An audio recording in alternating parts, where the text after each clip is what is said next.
Happy Tuesday, you guys. I'm already laughing because I know this show is ridiculous. And I know a lot of people have a lot of feelings and people don't want to watch it. People want to boycott it. People want TLC to cancel it. But I'm like fascinated. I'm fascinated because I'm looking at it as the experiment that it is. And it's a terrible experiment, but I can't stop watching. It's uncomfortable, it's weird, it's all the things, the sons and the daughters and all the things. And you guys, welcome to the Melanated Way. I'm Linda Entry. We are covering season 1, episode 2 of Milf Manor. Your MILF should know. Couple of housekeeping things. Bottom of your screen, you can see where you can support the show. Please support the show. Everywhere, Linda's So Girly, PayPal, Venmo, Cash App, all the things. Yeah, we're gonna get into it because listen, y'all, I still can't wrap my mind around it. I know last episode that I covered, I was still like, I don't get it. I still don't get it, but I'm still watching it. So here we are. Yes, Rebecca said, "Hey Linda, I had to catch up on the show. It's wild. It is wild. It's super wild." Rebecca, I'm just still trying to figure it out. I'm wondering if like the twist at the end is like they're actually not their sons, like they're just fooling all of us because it's so weird. Hey, C Cruz, hey girl, hey. Anywho, okay, so we're in La Paz, Mexico. First thing I want to do is I want to remind you guys of who all is everyone. So April. She's going to be known as April J. In the top left-hand corner, she's in the red dress. Then we have Shannon. They spelled her name wrong. It's Shannon with the A-N. Charlene is the one from New Jersey who had her daughter pass. So Young is the one that is a surgeon who was super controversial, allegedly, this episode. Pola has the son that everyone wants to get with. Kelly is the one that everyone is upset with. And if you saw the thumbnail that I posted, it said it's Kelly a Karen because this episode she was acting very Karen-ish. She had Karen-ish behavior. Oh, thanks, Becca. Becca said she loves my toque. Appreciate it. Stephanie is the Bible thumper, and then we have the other April. We haven't really got to know the other April a lot, so be it. So here we are, right? And so the show starts off with Kelly and her son Joey, and I'll pop them up on the screen just so that we all know who's who and what's what. So Kelly's the one who is rubbing all the moms the wrong way, right? Her son is the youngest. He's only 20, Joey. And, you know, they're in Mexico. They're having a good time. It's a pool day. They're kicking it. Joey's looking at the ladies and looking at their bodies and talks about how his mom, he realizes his mom gets a lot of attention and he goes like this from the chest up. And here he is sitting beside his mom talking about his mom like this, saying like, yeah, I get that she gets a lot of attention, but it's because she never wears a bra and the girls' headlights are always popping out. And I was like, I just don't know, like who, I mean, I have an African family, so like, I don't know, maybe you Americans do it different. I just don't know, but like, I could never just talk like that to or in front of my parents. It's wild to me, but maybe it's a different generation. I don't even know because he's only 20. So then she says back to him, well, you know, it didn't bother you when you were a baby sucking on them. You were really thirsty. And literally my note, you guys, says, oh my God. Did she really just say, like, I mean, I don't need to get into it because I know that we're all adults here. We're all quite wise. But like, obviously breastfeeding doesn't have like that sexual underlying innuendo.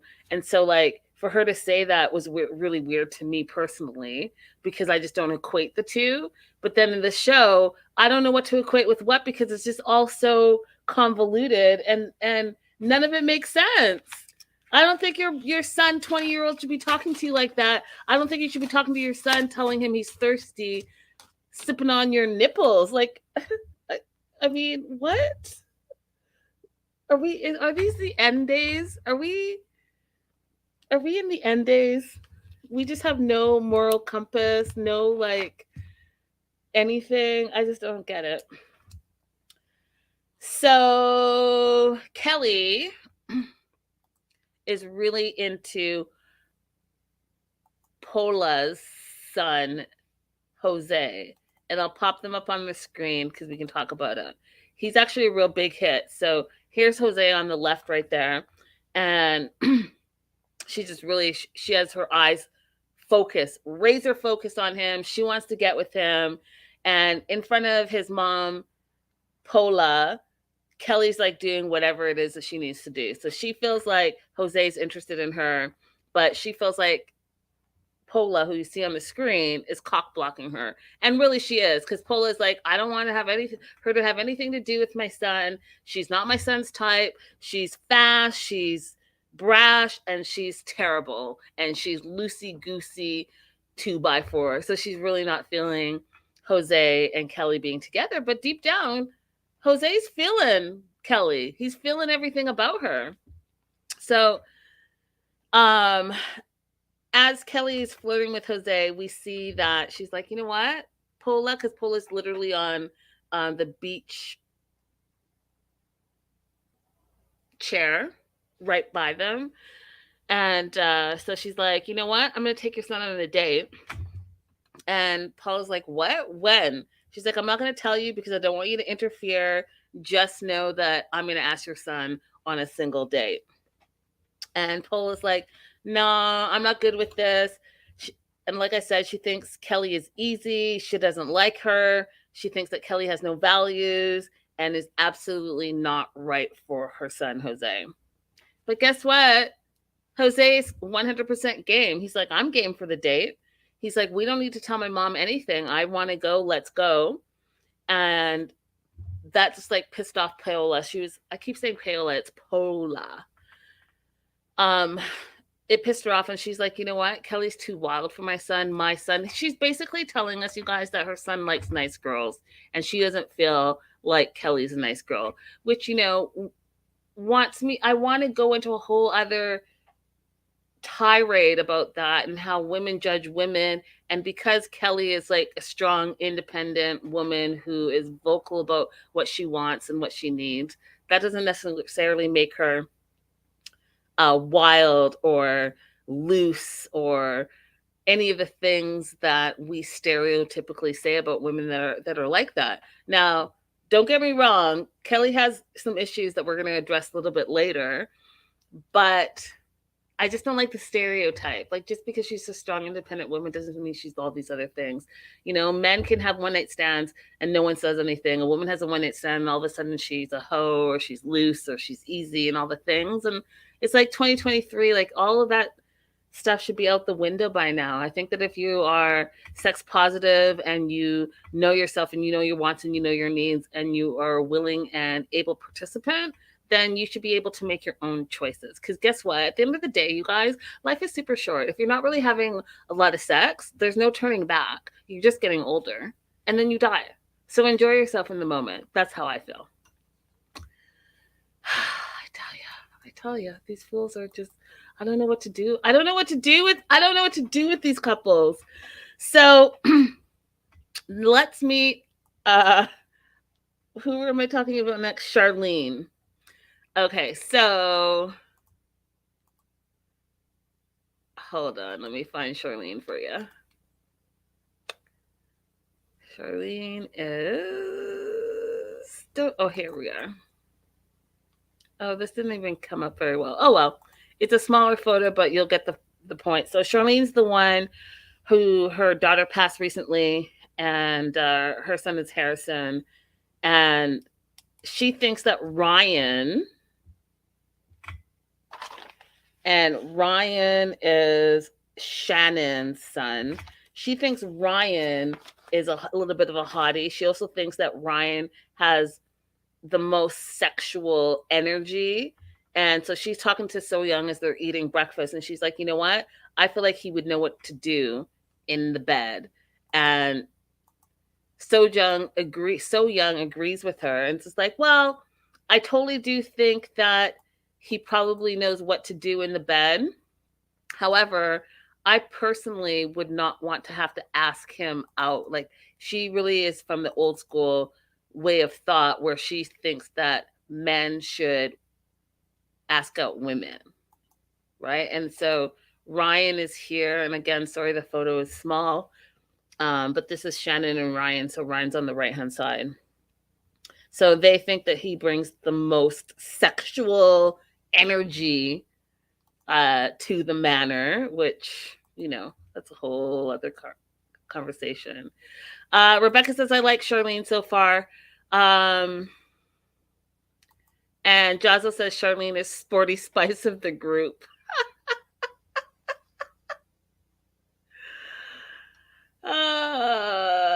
And what did Renee said something other than Kelly being loud? All these women are cut from the same cloth. And Nat Atat says it's funny that Jose is the biggest hit because he seems like he's the most mature looking. Right? Right? I mean, who knows, you guys? Who knows what's happening? All right, let me see if I can find So Young and Jimmy. I hope this one is bigger. Yes, it is. Perfect. So Young, remember, she's the surgeon. Jimmy, her son, he's one of the older ones of the group. I believe he's like 30. Yeah. And so they're just talking about how So Young has had like a really rough dating life, and she has a really strict standard, and no one fits in her list of what she requires in a relationship. And her son was like, you know what? No one seems to be able to meet your standards, and that's why you're single, and that's why you're here sitting on the wayside, single, ready to mingle. But when you throw out your list, no one can meet your crazy expectations of what you want. And he's like, you need to just chill out a little bit, chill out, and maybe you'll find someone. And so I have to ask the live chat, do you guys have like a specific standard if you're single or when you were single on what you look for in a partner?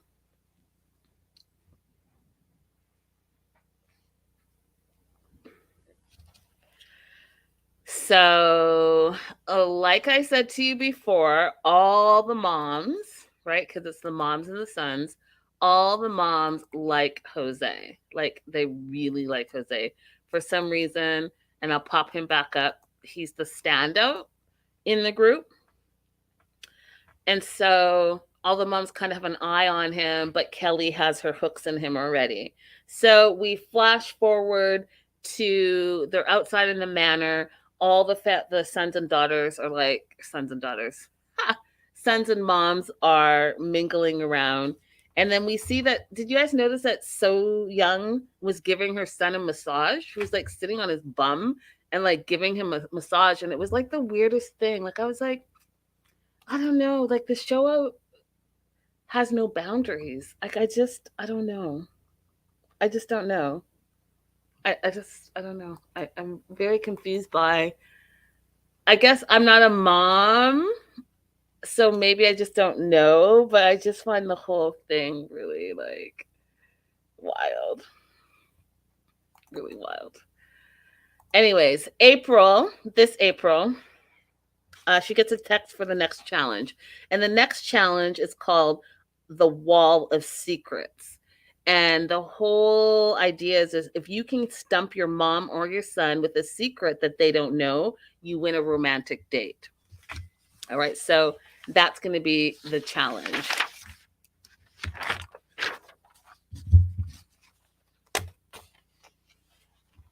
So here we go on the challenge. Gabrielle and April J, right? Because I told you that we're gonna call April J, because it just makes it easier. So Gabrielle is the son. April J, she's the oldest of the group. She's 59. She explains what the challenge is. So each week they have a challenge. They have to guess the secret. If neither the mom or the son guesses right, then they win a date with whomever they like in the manor. The twist is, you guys, that they all got a text the night before, and they had to write down some of their deepest, darkest secrets that no one knew about, but they didn't know why they were writing it down. They didn't know that their secrets were going to be revealed to the entire house, and they didn't know that it was going to be part of this challenge for today. C. Cruz says that challenge was crazy. It was totally crazy. Totally crazy. All right, so April J went first on the wall of secrets. And I think what I'm going to do is I'm going to just tell you what all the secrets were, right? Because I wrote them down because it was like they were really giving you some stuff. So April goes first, Shannon goes next, Charlene goes next, Stephanie goes after her, So Young, and then Pola. So those are the 6 moms that go in that order. So what are the secrets? They have to match the secrets to their sons. And then the sons have to go and match the secrets to their moms. So there were 12 secrets. And I'll go down the list of what they were, and then I'll tell you who guessed what. So the first one was number 1 secret that no one knew about. Deepest, darkest secret that no one knows about. Number 1, I had sex in a mall elevator after watching a late night movie. Number 2, I slept with my son's best friend. Number 3, I started dating a couple of women, but they were just both just a hit it and quit it. I never called them again. Number 4, I had a 7-woman orgy. That's number 4. Number 5, I had a quickie on a yacht with a girl I just met. Number 6, when I was 16 years old, I had a 3-way with 2 girls at my mom's house. Number 7, I grinded on a grandma and she liked it. Number 8, okay, so this one is like a little X-rated, so I really am going to have to let you guys use your imagination, and I hope I can explain. So I got pink eye from eating peach. I got pink eye from eating a peach. Number 9, I dated my son's middle school teacher. Number 10, I had sex in public on a beach. Number 11, I had sex in a restaurant bathroom with a stranger. He was young and very hot. And the last one, number 12, I kissed my male friend for New Year's Eve, and that's when he told me he was bisexual.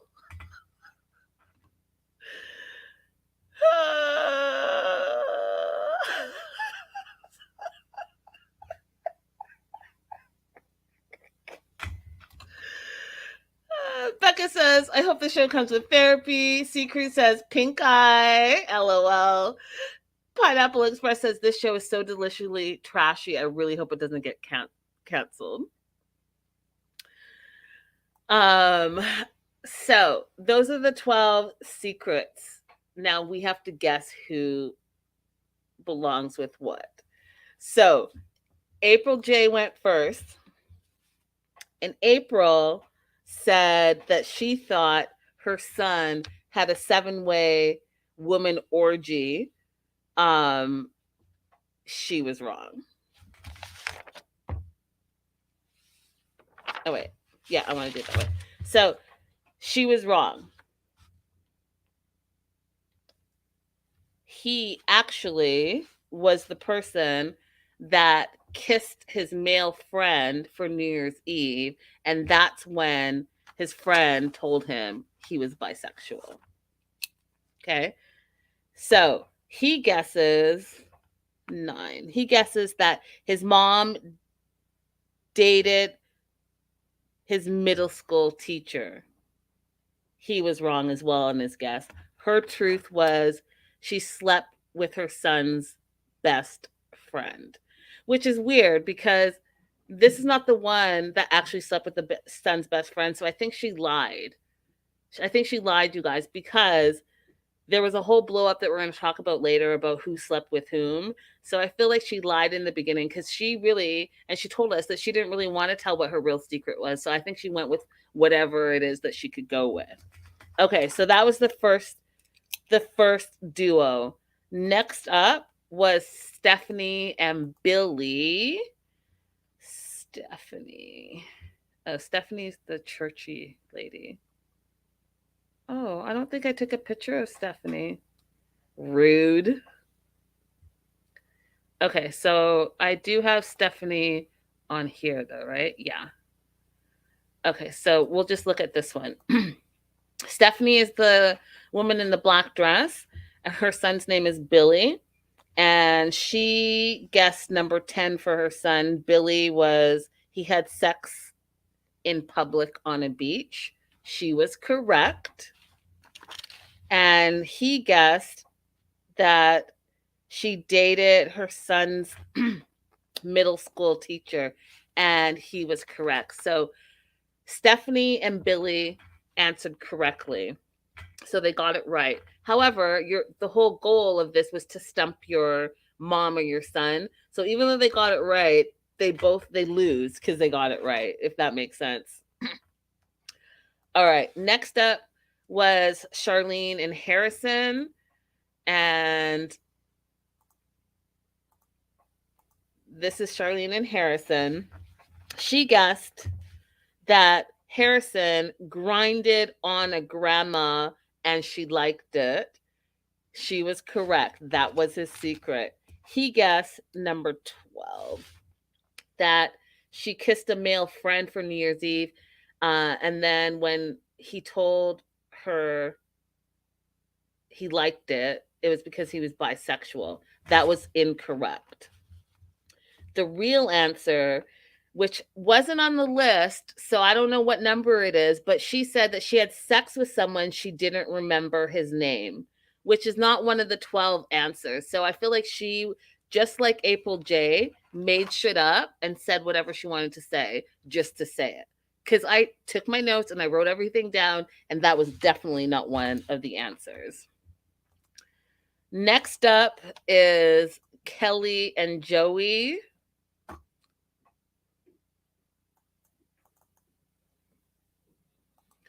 And if you remember, Joey is the youngest. He's only 20, okay? So she guessed that Joey's deepest secret was that he had sex in a mall elevator after watching a late night movie. That was incorrect. He guessed that she, number 10, was she had sex in a public beach. She had sex in public on a beach. He was wrong too. So what do you think the real answers were, you guys? Because this is crazy. So her real answer, her real deep dark secret, is she had sex in a Michelin star restaurant bathroom with a stranger, and she says he was young and very hot. That was her deep dark secret.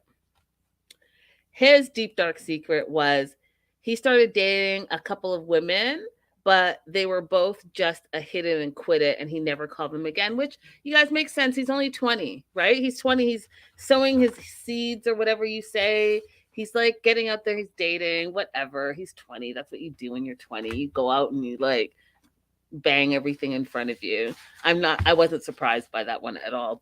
At all.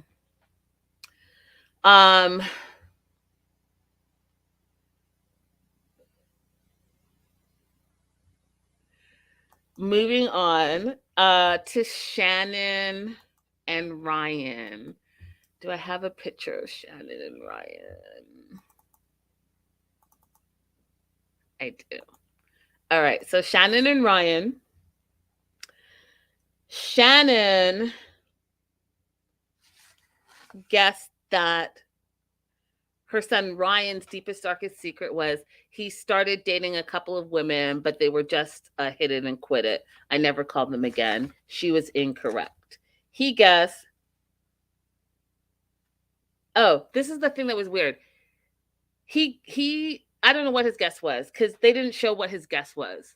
They just went straight to the answers, which, again, the edit on this is a little bit funky for me, right? Because if we're going to talk about like diversity, and we're going to talk about all the people that are on there, the people that are getting the most attention are not the diversity people. So like we're barely seeing anything with Ryan and Shannon, and the one that is really getting the worst edit that you probably don't even know what he looks like is, and see, that's how bad it is. I can't even remember his name.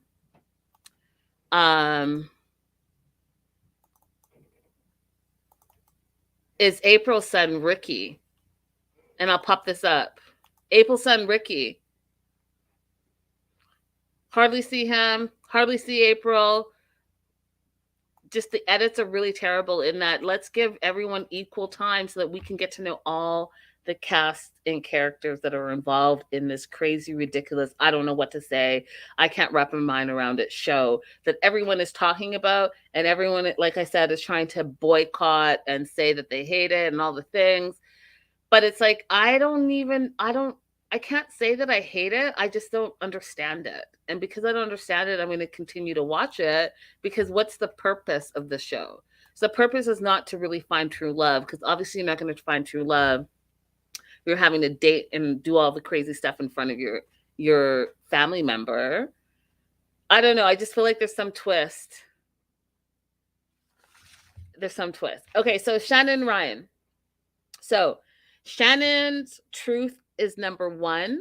She had sex in a mall elevator after watching a late night movie. And Ryan, her son, his deep, dark secret truth is he had a 7-woman orgy.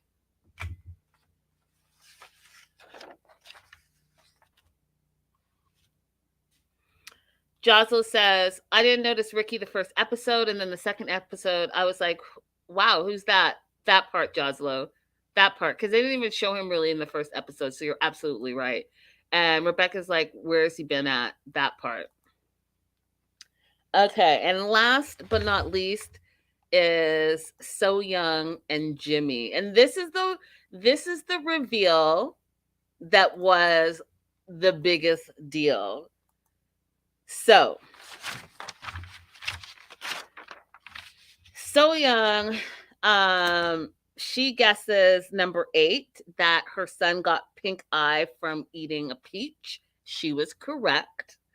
And he guesses that she kissed a male friend on New Year's Eve, and that's when the male friend said that he was bisexual. He was incorrect in his guess. So, what was her true truth that put him over the top? Is that number 2, she slept with her son's best friend. He had no idea. He had no idea, you guys. And when I said when I'm saying he spiraled 100% out of control. So who were the winners? Ryan and Shannon, Kelly and Joey, and Gabrielle and April are the winners of this challenge. And if you guys want to see, so it is Ryan and Shannon. So Ryan and Shannon,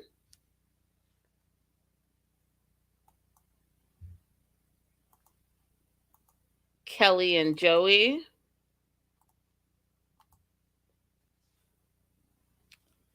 and Gabrielle and April.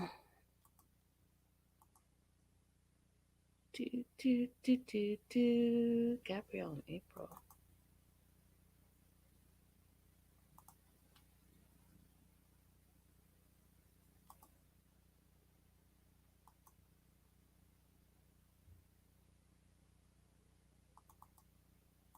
Wait. I don't have a picture of Gabrielle and April, sorry.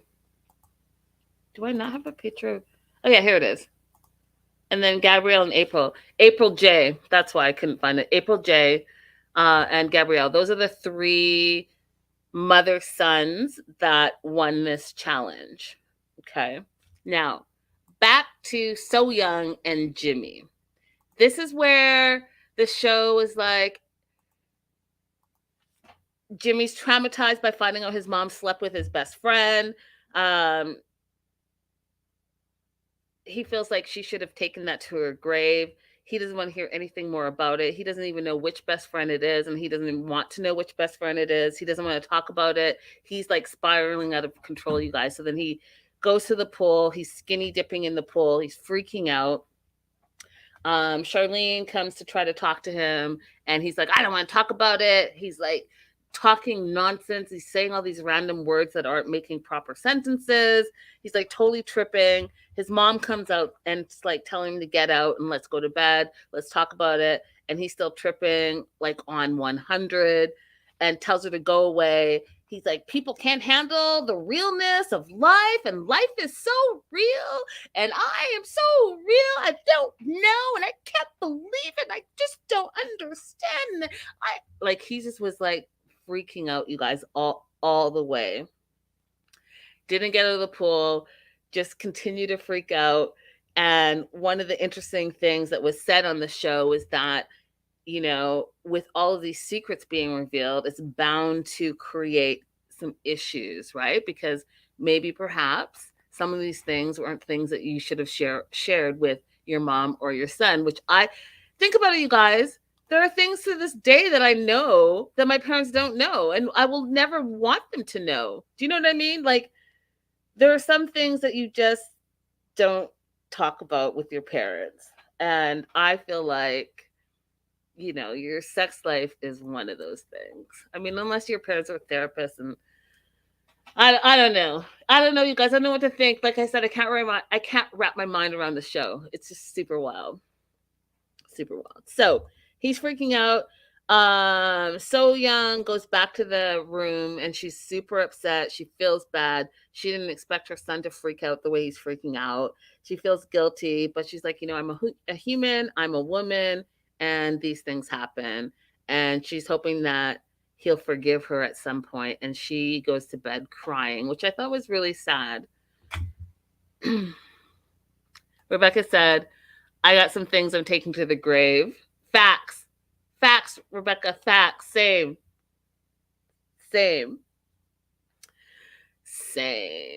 All right. So Kelly and Jose have their date. And I don't have a picture of them together. But like I said, Jose is this guy. Oh, pop up. Pop up and pop off. Jose is this guy, and Kelly's the blonde who has been getting, in my opinion, the most airtime because she's very, bold.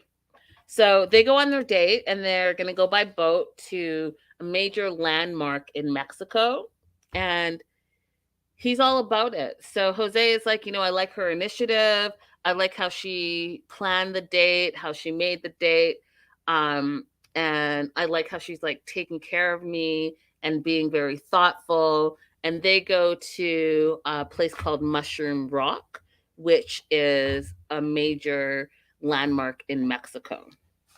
And when they get there, Jose is like super excited because he's like, you know what? I've only ever seen this online, even though he is from Mexico himself. But he's never seen it in real life. So he's like super happy that she's planned this and put an effort into, learning about his culture a little bit and planning something accordingly. And so he peppers her with compliments. So Jose says, you're strong, you're beautiful, you're thoughtful. And I just love how you manage your space. And everywhere you go, you shine, and it's very admirable. So he was like all about Kelly, right? All about Kelly, loved the date. They spent 5 hours away from the manor, just the two of them. She really likes him, and she makes this crack that she adores his mom, and she would love for Paula to be her mother-in-law one day. And I died of laughter. Because how old is she? So Kelly is 50 and Paula, I don't have Paula's age on here. Paula's 48. Kelly's 50 and Paula's 48. So it's funny that she would be the stepmom if these two got together. Crazy. So Jose and Kelly, they end up kissing on the boat, and they're kissing a lot, and they're sharing a special moment. They're watching the sunset over Mushroom Rock. They're doing the whole thing. And so they had a really good time, and they clearly connected, and they both like each other. Great. They get back from the date, and Ricky, who we haven't seen very much of at all, which is what I keep trying to tell y'all. So Ricky is sitting at the bar, and he's right by Pola, and Pola's like, yeah, she's still like professing that Kelly is definitely not Jose's type. She knows her son only dates good girls and yada yada yada yada. And Ricky's like, listen, obviously there's some interest there, or he wouldn't have gone on the date. And then says, your son's a man, he's okay. And meanwhile, Pola keeps freaking out and like, no, no, no, no, no, no, my son will never go for her, never, never, never. And Ricky's like, well, he likes what he likes, and it's clear that he likes her. He's been gone for 5 hours, and he's had a good time. And look, here they are. They show up, and they're both glowing, and everyone's trying to pepper them with questions. And Jose's like, I don't know what to say. All I know is I had a good time, and I can't get into more detail because my mom's sitting right there. And then Pola comes up to him, and she's like, where did you go? What did you do? And Kelly's like, oh, well, I took him to Mushroom Rock. And she's like, what? I've wanted to go there. Why didn't you invite me? And Kelly's like, this can only be two things. Either A, you're a helicopter mom, or B, you're like acting like a jealous wife. Which one is it? Because whatever's happening here, you're a little too close for comfort, and you and your son have a weird ass bond, and it's not okay. You need to let loose on the umbilical cord strings and let your son be who he is and make his own choices. So C. Cruz says that's probably why Kelly moves so fast, because she knows her crazy will be out soon. That part. Listen, y'all, because I'm about to go off on Kelly in a minute, but let me just get there. So it's nighttime. The house is let loose.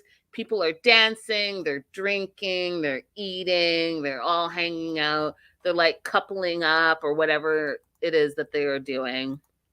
And Pola is sitting with her son, Jose, who, again, I keep telling you is like the hit of the group or whatever. And they're catching up, and they're talking in Spanish.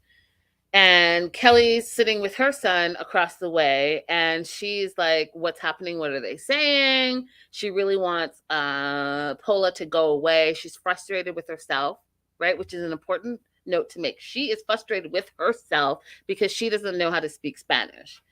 Now, in Spanish, Pola's like, are you watching Kelly? Like, she's staring us down. Like, what's up with that, right? And so she turns to Stephanie, who also speaks Spanish, and is like, hey, are you noticing that Kelly's sitting here, like, just staring at us? And, like, what's up with that? So here's what I have to say. So the two Americans, Charlene and Kelly, start making a big deal that Jose, Pola, and Stephanie are speaking Spanish. Okay. Charlene's like, it's making people feel uncomfortable. Now let me address that first and foremost. When someone speaks another language, why would it make you feel uncomfortable in any shape, way, or form? Explain it to me, because I don't understand it. I don't understand it. What are you uncomfortable with? Because you don't speak the language that's their native language, you feel uncomfortable? Because to me, that sounds like 100% privilege. That sounds like 100% ignorant American. Sorry, not sorry. Okay, that's the first thing. The second thing is Kelly's like, stop speaking Spanish to the group. She's like, the majority doesn't know what you're saying, and I think it's disrespectful and rude. Okay. I'm about to pop off, so here we go. First of all, you're not in America. You guys are in fucking Mexico. So in Mexico, they speak Spanish. Okay? If you don't speak Spanish, that's on you.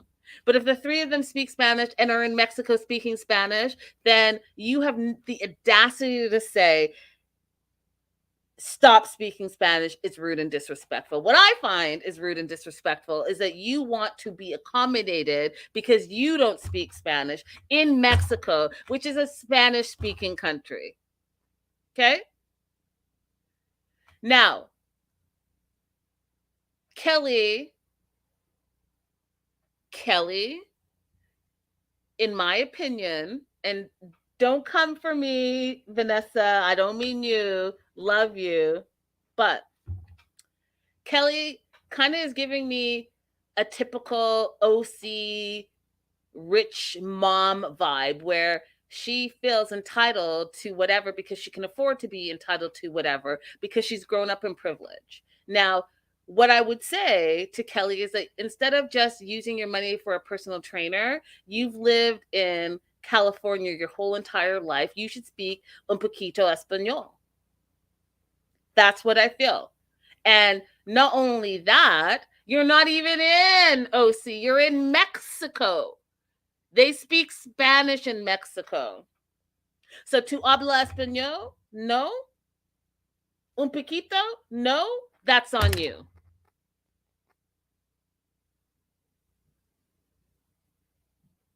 Okay? So, when I feel and what I said is that Kelly to me is acting like Karen, where Karens need to have everything bundled up and comfortable and easy for them. And if anything makes them feel uncomfortable because they're not used to it, because it's not part of their day to day, then all of a sudden it becomes everyone else's problem. Well, no, Kelly, it's your problem because you are the one that only speaks one language. Okay. And I mean, that's a whole other conversation that I could have that I'm not going to have. I'm just saying, for you to have the audacity to tell them to stop speaking Spanish in Mexico and that you find it rude and disrespectful, I find it rude and disrespectful that you have the audacity to force people who their first language, their native tongue is Spanish, to speak English to make you feel comfortable, Karen.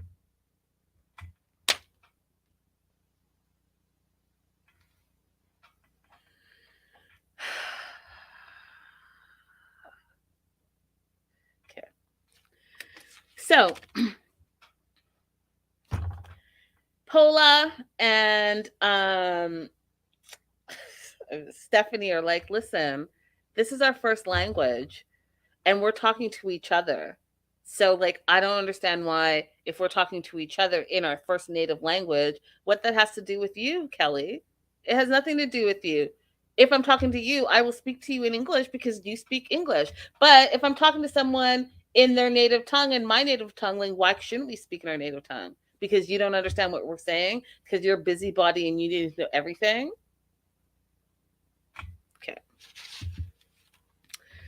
So, what are Jose's thoughts, right? Because Jose just had this great date with Kelly. What is he thinking about Kelly now? Because he's like, is Kelly a Karen? Is like, what's happening? So, he thinks that Kelly is being overly dramatic and she's being overly dramatic unnecessarily. So, he goes down because he's hearing it from the room. He goes down because he's hearing her screaming at Stephanie. And meanwhile, his mom is like, yeah, I'm not used to like all this screaming. I don't like talking like that. That's not how we roll. We're adults here. We can have conversations. We can agree to disagree. But what we're not about to do is yell in my face. So Jose goes down to talk to Kelly, and Kelly's like, up here, you guys. She's freaking out because they're speaking Spanish. And so when Jose comes to talk to her, she blows right by him. She doesn't want to talk to him. And she's like still cussing everyone out. And he's like, wow, she's really shown this darker side of her that I didn't know about. And I don't find it attractive. Yeah, none of us think it's attractive because it's very privileged, it's very entitled, and it's very like OC behavior. And I think someone in the chat said something. It was like that part, privileged white girl experience, that part. And I'm not saying every white person is like that, but there are some people that, they think that they can put their will on everyone else and have it go their way because they feel like they don't want to feel uncomfortable and they want everyone to bend to their will.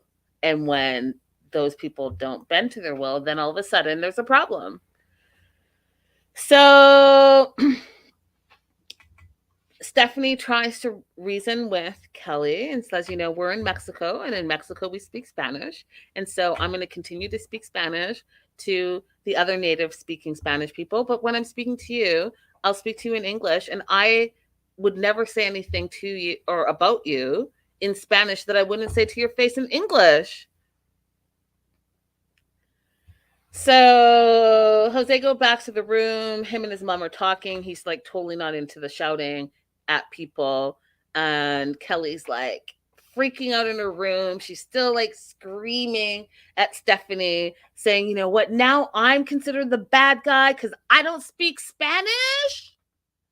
Oh, see? So again, we're making it about you. So now you're saying that you feel like you're being the victim, and all of a sudden everyone thinks you're the bad guy because you don't speak Spanish. No, let me clear it up for you, Kelly. The reason why you're the bad guy is because you came in with Karen behavior, with entitlement and privilege. You are in a different country, and yet you still expect people to bend to your will. And whatever your shortcomings are, you don't speak any other languages. Because you don't speak any other languages, you expect everyone to speak the language that you're comfortable with. So are you the bad guy for that? 100%. Absolutely. I'm going to continue to cover this show, you guys, even though it's driving me crazy and I still don't understand the point of it. Because you know what? Why not? Let's dissect it and let's figure it out. Thank you guys so much for being here. I'll pop in the live chat before we end. And don't forget to like and subscribe. I'll be back tomorrow with David and Annie, Lauren and Alexi after the 90 days.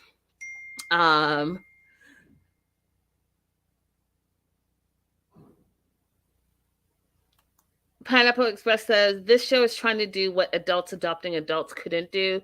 That's what I think. That being said, I'm tuning in. I haven't watched Adults Adopting Adults, so I'll have to check it out, Pineapple Express, and get back to you. But yeah, there's this weird experiment going on. I don't know exactly what it is. I still think that there's going to be like some crazy twist that we don't know about. Can I just tell you something that's so distracting to me, you guys? It's really distracting. Anyways, I had oral surgery, if you guys didn't know. And so they pulled a tooth. And like now I guess I have like a dimple. And it's like, I'm a grown ass woman. I've never had a dimple before. So like, oh, it's on this side. Well, you know what I mean? So now I'm like, every time I'm smiling, I'm like, what is that? Oh, it's a dimple. That's so weird. I've never had a dimple. And apparently as an adult, you can have a dimple. Anyways, that being said, I'll see you guys all tomorrow. Thank you for being here. And if you're watching the replay, definitely let me know your thoughts on this show. It's really getting a lot of flack. People are like, this show is BS. Cancel it, cancel it, cancel it. I'm not watching. I'm watching because why not? It's trash. And I got to figure out what it's supposed to be about.